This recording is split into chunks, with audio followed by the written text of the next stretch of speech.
బాలీవుడ్లో మరోసారి మీటూ కాంట్రవర్సీ మొదలు కాబోతోందా? మీటూపై నోరు విప్పితే భయపెట్టాలని చూస్తున్నారా?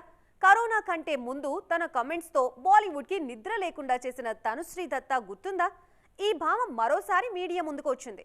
తనకు ఎదురైన కష్టాల్ని కన్నీరు పెడుతూ టీవీ9తో పంచుకున్నారు. కొందరు హీరోయిన్లు సినిమాల కంటే ఎక్కువగా వివాదాలతోనే గుర్తుండిపోతారు. అలా పాపులర్ అయిన బ్యూటీ తనుశ్రీ దత్తా. ఆషిక్ బనాయా ఆప్నే లాంటి సంచలన సినిమాతో గుర్తింపు తెచ్చుకున్న తను వీరభద్రతో తెలుగు ఆడియన్స్ ని పలకరించారు. అయితే 2008లో చేసిన ఓ సినిమా తనుశ్రీ దత్తా కెరియర్లో చేదు జ్ఞాపకంగా మారిపోయింది.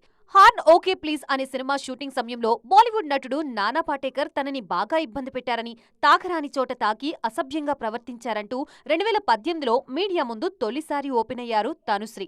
అప్పట్నుంచి తనకి వాళ్లు టార్చర్ చూపిస్తున్నారని, కొందరు అగ్రనటులు కూడా నానా పాటేకర్కి సపోర్ట్ చేస్తున్నారని తెలిపింది తనుశ్రీ. కొన్నేళ్లుగా తనని భయపెట్టాలని చూస్తున్నారని, తన ఇంట్లోనే తనకి సేఫ్టీ లేకుండా చేస్తున్నారంటూ సంచలన వ్యాఖ్యలు చేశారు తనుశ్రీ. ఇంట్లో ఉన్న ఖరీదైన వస్తువులు వదిలేసి ఎదురుగా ఉన్నవి తీసుకువెళుతూ నీ ఇంట్లోకి మేం వస్తున్నాం అని హింట్ ఇస్తున్నారంటున్నారు. సుశాంత్ సింగ్ తరహాలోనే నానా పాటేకర్ తనని చంపడానికి చూస్తున్నాడంటూ కామెంట్ చేశారీమ.